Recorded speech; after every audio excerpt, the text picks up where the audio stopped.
Nunca pensé que el olor a estiércol y tierra mojada me daría tanta satisfacción, pero ahí estaba yo, parado en medio del salón de baile más lujoso de la ciudad, sintiendo cómo el barro seco de mis botas se desmoronaba sobre la alfombra de seda de $10,000.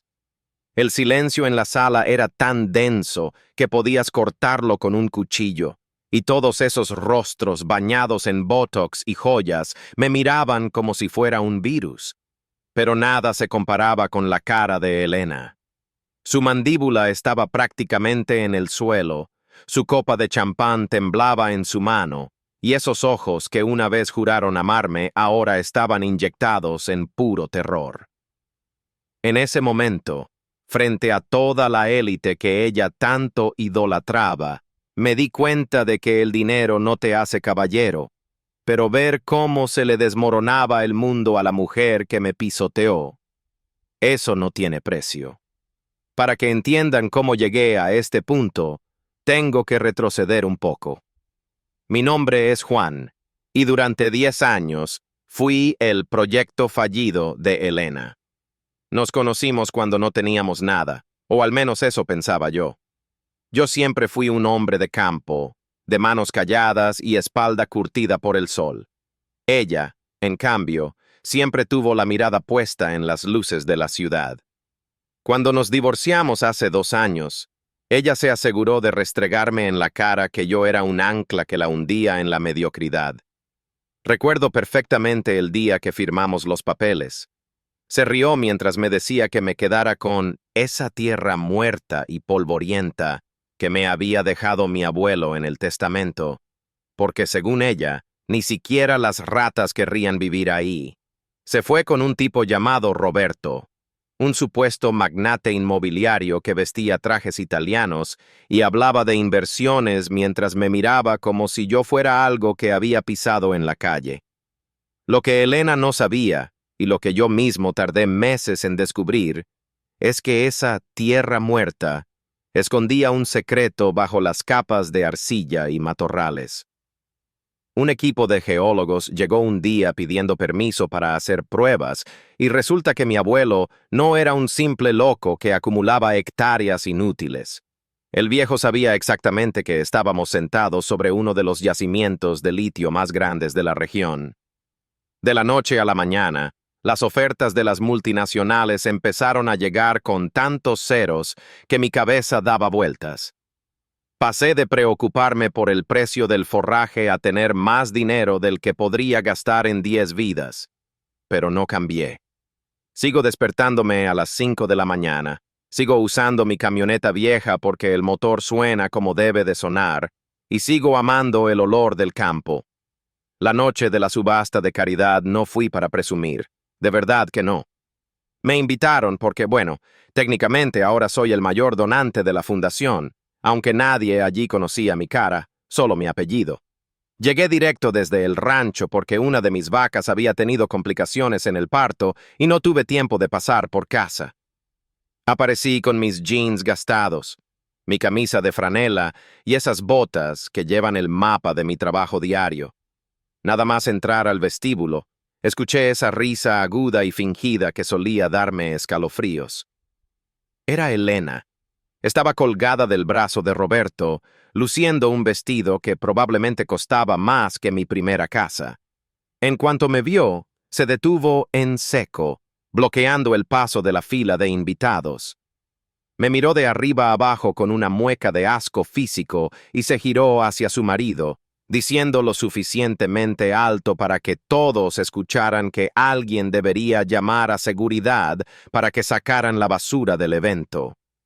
Se acercó a mí, envuelta en ese perfume caro que antes me gustaba y que ahora me revolvía el estómago, y me susurró que era patético, que ni siquiera en un evento de caridad podía dejar de dar lástima y que si tenía hambre, la cocina para el personal estaba en la parte de atrás.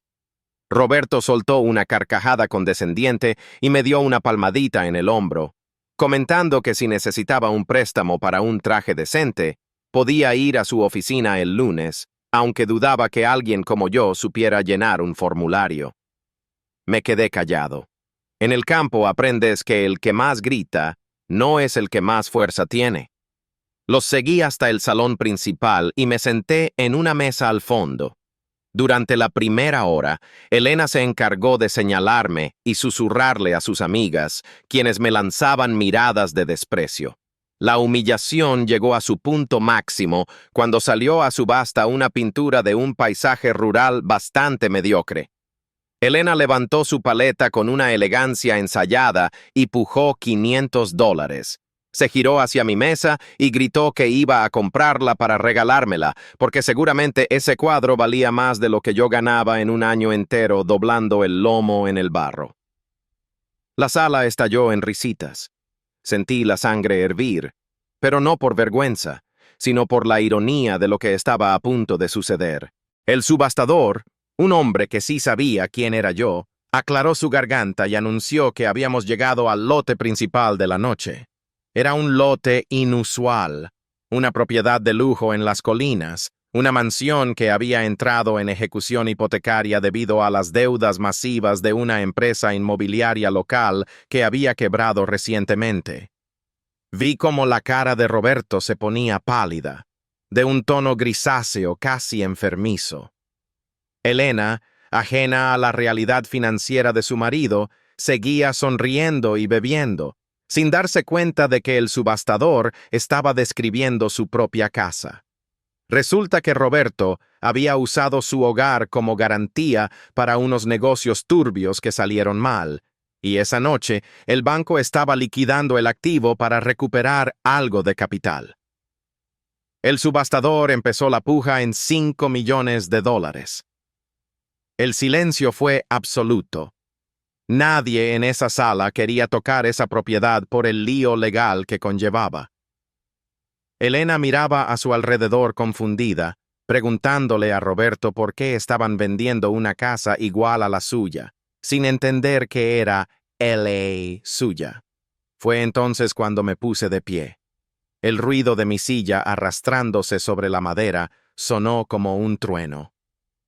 Levanté la mano y, con la voz más tranquila del mundo, dije 10 millones. Elena soltó una carcajada nerviosa y me gritó que me sentara, que no hiciera el ridículo, que yo no tenía ni $10 en la cuenta. Pero el subastador no se rió. Al contrario, asintió con respeto y preguntó si había alguna otra oferta. Roberto estaba sudando frío, agarrado a la mesa como si fuera un náufrago. Elena empezó a gritar que eso era una farsa, que como un granjero mugriento iba a comprar nada. En ese momento, el subastador bajó el martillo y anunció: «Vendido al señor Juan, pago inmediato confirmado por fondos de fideicomiso». Caminé hacia el frente de la sala, pasando justo por al lado de su mesa. Me detuve un segundo, miré a Elena a los ojos y le dije que esperaba que no le tomara mucho tiempo empacar, porque mañana a primera hora pensaba cambiar las cerraduras de MI Nueva Propiedad. Ella intentó abofetearme, pero se quedó congelada cuando vio a 2 oficiales de policía acercarse a su mesa. Resulta que Roberto no solo había perdido la casa, sino que estaba siendo investigado por fraude masivo, y el evento de caridad era el lugar más fácil para interceptarlo. Ver cómo la escoltaban hacia afuera, mientras ella gritaba que todo era un error y sus joyas se enganchaban en el vestido barato de la desesperación, fue el cierre que no sabía que necesitaba. No sentí odio, solo una profunda paz. Mucha gente me pregunta por qué compré esa mansión si amo mi rancho. La respuesta es simple: no la quería para vivir. Unas semanas después de limpiar toda la energía negativa que Elena dejó allí, convertí los jardines de mármol y las salas de estar bañadas en oro en el refugio de rescate animal más moderno del estado. Ahora, donde antes había fiestas vacías y gente hipócrita, hay perros y caballos recuperándose, corriendo por el césped que Elena no dejaba ni pisar. Yo sigo en mi rancho, con mis botas sucias y mi camioneta oxidada, pero con la satisfacción de saber que el imperio que ella despreció terminó siendo el que le quitó su trono de mentiras. Al final, la tierra siempre devuelve lo que siembras, y ella solo sembró espinas.